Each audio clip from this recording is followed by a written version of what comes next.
ప్రేమధార ప్రేమధార Bible అధ్యయన పాఠశాల శ్రోతలకు స్వాగతం. తెలుగు ప్రజలకు పరలోక వరంగా దేవుడు ప్రసాదించిన అపూర్వ కానుక ప్రేమధార. నలిగిన హృదయాలకు నెమ్మది, నిరాశాపరులకు నిరీక్షణ, అందరికీ ఆనందం. ఇదే మా ఆకాంక్ష. దేవుని ప్రేమ ధారావాహికంగా ప్రవహించే వేద పారాయణ కార్యక్రమం ప్రేమధార.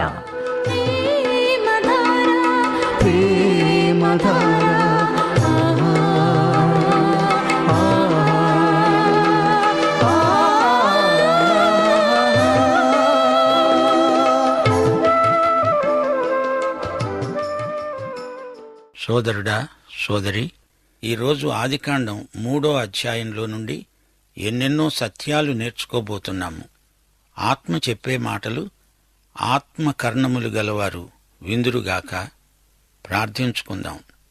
పరిశుద్ధ దేవా, నీకు మేము ఎంతో కృతజ్ఞులం. సందేశాల ద్వారా అశేష ప్రజలు క్షేమాభివృద్ధి చెందినట్లు, మీ స్పర్శ ద్వారా ప్రజలు ఆరోగ్యవంతులగునట్లు ఈ కార్యక్రమమంతటినీ ఆశీర్వదించి మహిమ పొందుమని యేసుక్రీస్తు వారి దివ్యనామమున ప్రార్థిస్తున్నాము తండ్రి. ఆమెన్. ఆదికాండం 3వ అధ్యాయం 4-5 వచనాలతో నేటి సందేశం ఆరంభమవుతోంది. మీ బైబిళ్లు తెరిచిపెట్టుకొని చూడండి. సర్పం స్త్రీతో అన్నది, మీరు చావనే చావరు, మీరు వాటిని తిన్న రోజే మీ కన్నులు తెరువబడతాయని, మంచి చెడ్డలను ఎరిగిన వారై మీరు దేవుళ్లలాగే ఉంటారని దేవునికి తెలుసు. మీరు నిశ్చయంగా చస్తారు అని దేవుడంటే, హవ్వ ఆ మాటను కొంచెం మార్చి మీరు చావకుండునట్లు ఆ పండు తినవద్దన్నాడు అంటుంటే, సైతానేమో మీరు చావనే చావరు అంటున్నాడు. దేవుడు చెప్పింది జరగదు అని సైతాను గట్టిగా చెప్తున్నాడు. దేవుని ప్రేమ, దేవుని సౌజన్యం అంతా ఒట్టిదే అని సైతాను దుర్బోధలు చేస్తున్నాడు. దేవుడే గనక మంచివాడైతే మీకు ఎందుకని ఇన్ని షరతులు హద్దులు పెడతాడు అని హవ్వను సైతాను నిలదీసి అడుగుతున్నాడు. దేవుడు నీతిమాలినవాడు అంటూ దుష్ప్రచారం చేస్తున్నాడు. దేవుని పరిశుద్ధతను ప్రశ్నిస్తున్నాడు. మీరిద్దరూ దేవుళ్ళైపోతారు. ఈ పండు తిన్న రోజే మీ కండ్లు తెరుచుకుంటాయి. మంచి చెడ్డల తెలివి మీకు వచ్చేస్తుంది. ఇది దేవునికి తెలుసు. అందుకని మిమ్మలను మోసం చేసి మీకు అబద్ధం చెప్పాడు. దేవుని ఉద్దేశాలు పవిత్రమైనవి కావు. ఇది సైతాను అబద్ధ ప్రచారం. హవ్వ ఏం చేసింది అంటే, దేవుని వాక్యాన్ని కొంచెం మార్చింది, దానికి కొంచెం చేర్చింది. దేవుని వాక్యాన్ని ఈ విధంగా మార్చి దానికి ఏదో చేర్చి తప్పుడు సిద్ధాంతాలను తెచ్చి ప్రజల చేత ఒప్పిస్తున్నారు కొందరు. ఈ రోజున ఇదే తంతు జరుగుతున్నది. అలా చేయటం నేరం అని దేవుడు హెచ్చరిస్తున్నాడు. కొందరి సిద్ధాంతాలు వెర్రితలలు వేస్తున్నాయి. విమత శాఖలు విస్తరిస్తున్నాయి. ఈ రోజున కొందరు ధర్మశాస్త్రం రక్షిస్తుంది అంటారు.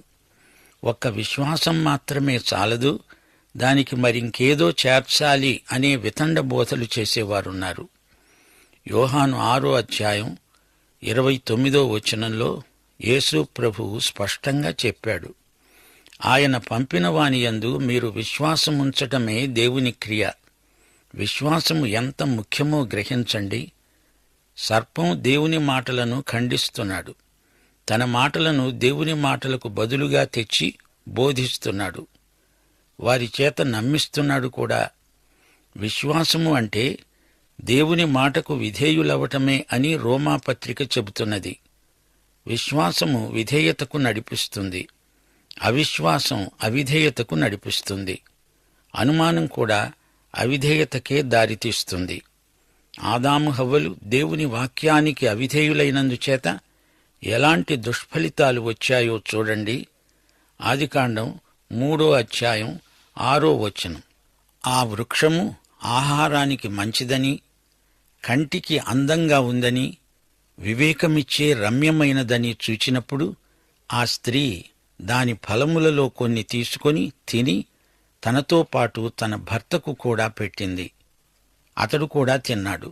గమనించండి, సర్పము స్త్రీకి చెప్పి ఒప్పించింది, శరీరాశ వారిలో కలిగించింది. తినటానికి బాగుంది అనిపించింది, కంటికి ఇంపుగా కనిపించింది. మానసికమైన శోధనలో పడిపోయాడు మానవుడు.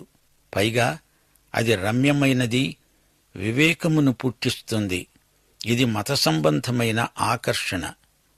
మత్తయి 4వ అధ్యాయం, మార్కు 1వ అధ్యాయం, లూకా 4వ అధ్యాయంలో అచ్చం ఇలాంటి శోధనే యేసు ప్రభు అరణ్యంలో ఎదుర్కొన్నాడని చెప్పబడింది. మొదటి శోధన, ఈ రాళ్లను రొట్టెలుగా మార్చుకో. ఇది శరీరాన్ని శోధించే పరీక్ష. ఆ పండు ఆహారానికి మంచిది. హవ్వకు శరీరాశ. రెండో శోధన, అపవాది యేసు ప్రభువుకు లోక రాజ్యాలను, వాటి ఐశ్వర్యాన్ని ఇస్తాను అన్నాడు. ఇది మానసిక శోధన. ఏదెను తోటలో పండు చూడటానికి ఎంతో బాగుంది. ఇక మూడో శోధన, దేవాలయ శిఖరాగ్రం నుంచి కిందికి దూకు. ఇది మత విషయికమైన శోధన.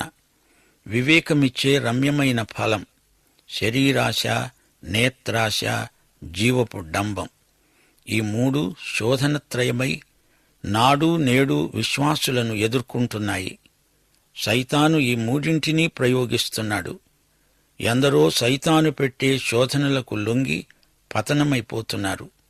1 యోహాను 2వ అధ్యాయం 16వ వచనంలో ఈ మూడింటిని భక్తుడు పేర్కొన్నాడు. శరీర శోధన, నేత్రాశ, మానసికం, జీవపు డంబం. ఈ మూడు దురాకర్షణలు తండ్రి వల్ల కలిగినవి కావు. మానవుని హృదయములోనించే ఇవి పుట్టకొస్తాయి. మానవులను ఈ మూడు రంగాలలో పడగొట్టే ప్రయత్నంలోనే ఉన్నాడు సైతాను. ఆదాము హవ్వలను అలానే పడద్రోశాడు. మంచి చెడుగులు మీకు తెలిసిపోతాయి, వివేకవంతులవుతారు, దేవుళ్లైపోతారు అంటూ శోధించాడు సైతాను. 7వ వచనం, అప్పుడు వారిద్దరి కన్నులు తెరువబడ్డాయి. తాము దిగంబరులమని వారు తెలుసుకున్నారు. అంజూరపు ఆకులు కుట్టి తమకు కచ్చడాలు చేసుకున్నారు.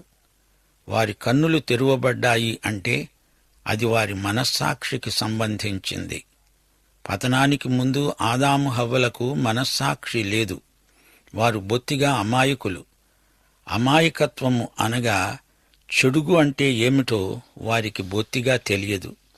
మానవుడు మనస్సాక్షికి కర్త కాడు. మనస్సాక్షి మనిషి లోపల ఉండి అతనిపై నేరారోపణ చేస్తుంది. అపరాధ భావన మనిషి లోపల ఉన్న అతని కుడి చెయ్యి లాంటిది. లోపాలను వేలుపెట్టి చూపుతుంది. అపరాధ భావనను మనిషి వదిలించుకోలేడు. దిగంబరులమని వారికి తెలిసిపోయింది. అంజూరపు ఆకులతో కచ్చడములు కుట్టుకున్నారు. ఏదెను తోటలో పేరు చెప్పబడిన చెట్టు అంజూరపు చెట్టే. మంచి చెడ్డల తెలివిని ఇచ్చే చెట్టు యాపిల్ చెట్టు అనుకుంటున్నారా? కాదు, దాని పేరేదో చెప్పబడి ఉండలేదు. అంజూరపు ఆకులతో దిశములను దాచుకుందామనుకున్నారు కాని అవి పూర్తిగా వారి దిగంబరత్వాన్ని కప్పజాలవు. వారు తమ అపరాధ భావనను ఒప్పుకోలేదు. తమ పాపాన్ని కప్పిపుచ్చే ప్రయత్నం చేస్తున్నారు. తాము పతనమైపోయినట్లు ఒప్పుకోవడం లేదు. దానికి వారు సిద్ధంగా లేరు. మత విషయికమైన ఆచారకాండ, నిత్యకర్మానుష్ఠానాలు ఉండనే ఉన్నాయి. అన్ని మతాలలోనూ ఒకే తంతు. ఏవేవో కార్యకలాపాలు, పండగలు, తీర్థయాత్రలు ఉంటాయి. సంస్థాగతమైన మతం కొందరి వ్యాసంగం. మతం ఎంత ఉన్నా ఆత్మశుద్ధికి ఉపకరించదు. ఏదో సంఘంలో సభ్యత్వం ఉందిలే అని తృప్తిపడడానికి పనికొస్తాయి అంతే. అంజూరపు చెట్టును యేసు ప్రభువు శపించిన ఘట్టం జ్ఞాపకం చేసుకోండి. మతంతో సతమతమయ్యే వారిని ప్రభువు సునిశ్చితంగా గద్దించాడు.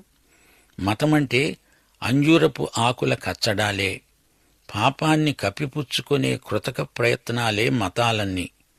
మానవుని ఆత్మకు దేవునికి మధ్య ప్రవేశించి తిష్టవేసు కూచుంటాడు సైతాను. మనిషిని దేవుడికి దూరం చెయ్యాలనే సైతాను ప్రయత్నం. సైతాను వల పన్ని మనుషులను పట్టేస్తాడు. మనుషులకు తానే దేవుడైపోవాలని సైతాను కోరిక. అదే లక్ష్యంతో సైతాను తీవ్ర కృషి చేస్తున్నాడు. సైతాను ఆదాము హవ్వలను ఏమి చెయ్యాలని పురికొల్పుతున్నాడు? అబద్ధం చెప్పమనే, దొంగతనం చేయమనే? అదేదీ కాదు. దేవుని మాటను నమ్మవద్దని, అనుమానించమని సైతాను ప్రేరేపిస్తున్నాడు. యేసు ప్రభు దగ్గరికి ఒక యువకుడు వచ్చాడు. అతడు ధనికుడు. కాని ప్రభువు మాటను నమ్మలేక విషాదంతో వెళ్ళిపోయాడు. సైతాను ప్రజలను శోధించే విధానం ఎలాంటిదో పసికట్టండి. హవ్వ పండును చూచింది, ఆహారానికి బాగుంటుంది అని ఆశించింది. చూడ్డానికి కూడా ఆ పండు ఎంతో బావుంది. అది తింటే వివేకం అబ్బుతుందని ఆశించింది. ఈ విధంగా గోధుమల మధ్య గురుగులు విత్తుతూ ఉంటాడు సైతాను. బయటి నుంచి శోధనలను లోపలికి రవాణా చేస్తాడు సైతాను. ఆలోచనలను మనిషిలోకి ఎగుమతి చేస్తాడు అపవాది. కాని దేవుని విధానం దీనికి కేవలం భిన్నమైనది. హృదయంలో నుంచి దేవుడు పనిచేస్తాడు. మతం అనేది బయట నుంచి వచ్చి మనిషిని రుద్దుతుంది. దేవుడు మత ప్రమేయం లేకుండా పనిచేస్తాడు. ఆధ్యాత్మికం అయింది నిజంగా మతానికి అతీతమై ఉంటుంది. క్రైస్తవం అనేది మతం కాదు. క్రైస్తవం అంటే క్రీస్తే. మతాలు ఎన్నో ఉన్నాయి. మతాలేవీ చెప్పలేని మాట యేసు ప్రభువు చెప్పాడు. కొత్తగా జన్మించండి. బాహిరంగా భక్తిని నటించే మతగురువులను ఉద్దేశించి ప్రభువు అన్నాడు, పాత్రలో శుద్ధి ఉండాలి. పైపైన ఎంత తోమితే ఏమి ప్రయోజనం? సున్నం కొట్టిన సమాధులు మీరు. బయటికి తెల్లగా అందంగా కనపడతాయి. అలంకారాలు, పూలు, బుక్కాయి వాటికి చేరుస్తారు. అయితే లోపల కంపు, మృతుల ఎముకలు. ఎలాంటి చిత్తరువు ఇది! ఆదాము హవ్వల వ్యవహారం చూడండి. తమ పాపాన్ని ఒప్పుకోకుండా కప్పిపుచ్చుకుంటున్నారు. అంజూరపు ఆకుల కచ్చడాలు కుట్టుకుంటున్నారు. ఇదేమన్నా దర్జీ పనే? ఏదో కొత్త తరహా దుస్తులా? అంజూరపు ఆకుల నాగరికత ఈ రోజున కూడా ప్రవర్తిల్లుతున్నది అనటానికి మేము ఎంతో చింతిల్లుతున్నాము. హృదయంలో ఉన్న పాపాన్ని కప్పిపుచ్చుకునే కృత్రిమ ప్రయత్నాలే ఇవన్నీ. 8-9 వచనాలు. చల్లపూటను ఆదాము, అతని భార్య తోటలో సంచరిస్తున్న దేవుడైన యెహోవా స్వరం విని, దేవుడైన యెహోవా ఎదుటికి రాకుండా తోట చెట్ల మధ్య దాక్కున్నారు. దేవుడైన యెహోవా ఆదామును పిలిచి అన్నాడు, నీవు ఎక్కడున్నావు? సోదరుడా, సోదరి, మతం నిన్ను దేవుడి నుండి వేరు చేస్తుంది. ఆదాము దేవునికి దూరమైపోయాడు. ఆదాము దేవుణ్ణి వెతకటం లేదు. దేవుడే ఆదామును వెదకవలసి వచ్చింది. ఆదాము అన్నాడు, నేను తోటలో నీ స్వరము విన్నప్పుడు దిగంబరినై ఉన్నాను, గనుక భయపడి దాక్కున్నాను. అందుకు ఆయన అన్నాడు, నీవు దిగంబరివి అని నీకు తెలిపినవాడు ఎవడు? నీవు తినకూడదు అని నేను నీకు ఆజ్ఞాపించిన వృక్షఫలములు తిన్నావా? అందుకు ఆదాము అన్నాడు, నాతో ఉండడానికి నీవు నాకు ఇచ్చిన ఈ స్త్రీయే ఆ వృక్షఫలములు కొన్ని నాకు ఇయ్యగా నేను తిన్నాను. గమనించారా? ఆదాము తన పాపాన్ని ఒప్పుకోవడం లేదు, సమర్థించుకుంటున్నాడు. స్త్రీ మీద నెపం పెట్టడం కాదు. అతడు తాను చేసింది పాపం అని ఒక్క మాట కూడా అనటం లేదు. అప్పుడు దేవుడైన యెహోవా స్త్రీతో అన్నాడు, నీవు చేసింది ఏమిటి? స్త్రీ అన్నది, సర్పము మోసపుచ్చినందున నేను తిన్నాను. ఈ విధంగా ఒకరి మీద ఒకరు నెపాలు మోపి తాము ఏమీ పాపం చేయనట్లే మాట్లాడుతున్నారు. పైగా తాము చేసిన దానికి బాధ్యత తమకు లేనట్లే నటిస్తున్నారు. మానవుని భవిష్యత్తు విషయమై దేవుడు ఒక ప్రత్యేక ప్రణాళిక రూపొందించాడు. అసలు ఈ మానవుడు దేవుని సృష్టి. అయితే సృష్టికర్త నుండి దూరంగా తొలగిపోయాడు. దేవుడు అతని తప్పునకు అతణ్ణి శిక్షించాల్సి వచ్చింది. అందుకు దేవుడైన యెహోవా సర్పముతో అన్నాడు, నీవు ఇది చేసినందున పశువులన్నిటిలో, భూజంతువులన్నిటిలో నీవు శపింపబడిన దానివై కడుపుతో పాకుతూ బతికినన్నాళ్లు నీవు మన్ను తింటావు. ఈ సర్పము మనము చూచే పాము కాదు, దాని ఆకారమే అప్పుడు వేరు. దాని మీదికి శాపం వచ్చింది. ఇది దేవుని తీర్పు. సైతాను మనిషి మీద ఎంతో దుష్ప్రభావాన్ని చూపాడు. అందుచేత ఈ సైతానుకు తీర్పు. దేవుడిప్పుడు పలికే వచనం ప్రవచనం. దీన్ని మీరు కంఠతా చేసి ఉంచుకోండి. రక్షకుడైన మెస్సీయా లోకానికి రాబోతాడు అనే ప్రవచనమిది. వినండి.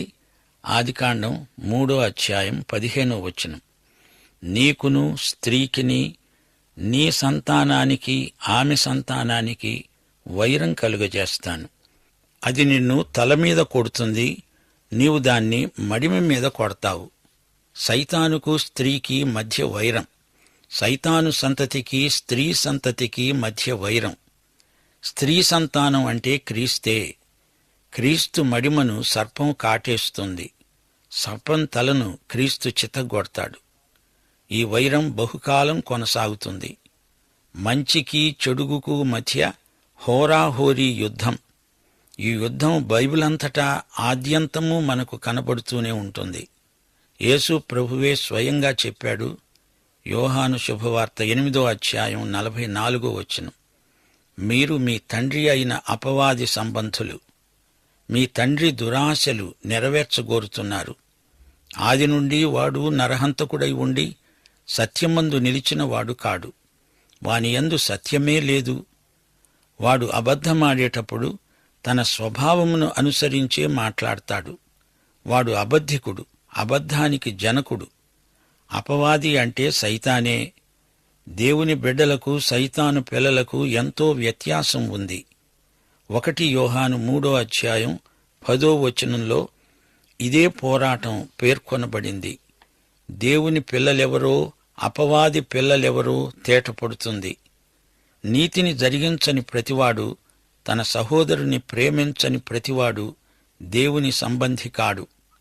సర్పసంతానానికి స్త్రీ సంతానానికి మధ్య వైరం, విరోధం.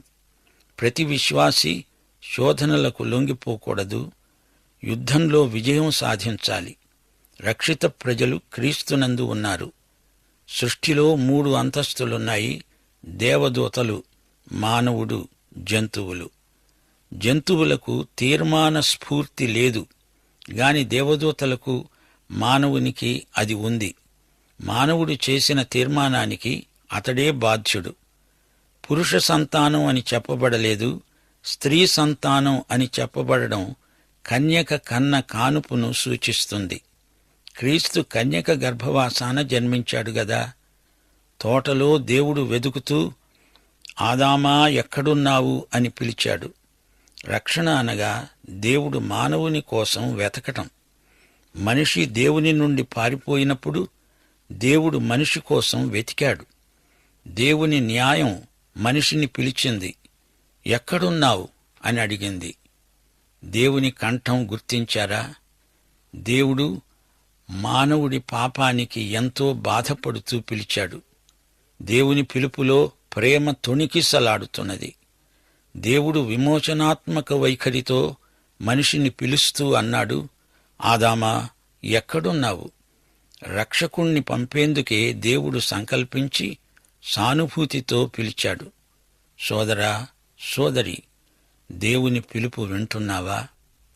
ప్రయాసపడి భారము మోసుకునే సమస్త ప్రజలను ఉద్దేశించి ఆయన పిలుస్తున్నాడు. రండి, నేను మీకు విశ్రాంతి కలిగిస్తాను అంటున్నాడు. ఈ లోకం నిన్ను ఆకర్షిస్తోంది గాని యేసు ప్రభువు నిన్ను అంతకంటే బలంగా ఆకర్షిస్తున్నాడు. మనుష్య కుమారుడు పైకి ఎత్తబడినప్పుడు అశేష ప్రజలను ఆకర్షించుకుంటాడు. యేసు పిలిస్తే నీవు వెంటనే జవాబు చెప్పాలి. భయపడనక్కర్లేదు, వెనక ముందు చూడనక్కర్లేదు. తనను ఎందరు అంగీకరించారో వారికందరికీ, అనగా యేసు నామమందు విశ్వాసముంచిన వారికి దేవుని పిల్లలవడానికి ఆయన అధికారం అనుగ్రహించాడు. దేవుని పిల్లలమని పిలువబడినట్లు ఆయన మనకు ఎట్టి ప్రేమ అనుగ్రహించాడో ఒక్కసారి చూడండి. ఇది మానవ ప్రేమ కాదు. ఇది ఇచ్చి పుచ్చుకునే ప్రేమ కాదు. దేవుని ప్రేమ, యేసుక్రీస్తునందు దేవుడు బయలుపరచిన దివ్య ప్రేమ, నిర్వ్యాజమైన ప్రేమ. నీవు విన్న ఈ సందేశపు వెలుగులో నీ జీవితాన్ని పరీక్షించుకొని తీర్మానం చేసుకోవలసిందిగా కన్నీటితో నీకు మనవి చేస్తున్నాను. రా, కదలిరా. ప్రభువు నీ కోసమే కనిపెట్టుకొని ఉన్నాడు. నిన్ను చేపట్టడానికి చేతులు చాచి నీవైపే చూస్తూ పిలుస్తున్నాడు. దేవుడు మీకు సహాయము చేయునుగాక. ఆమేన్.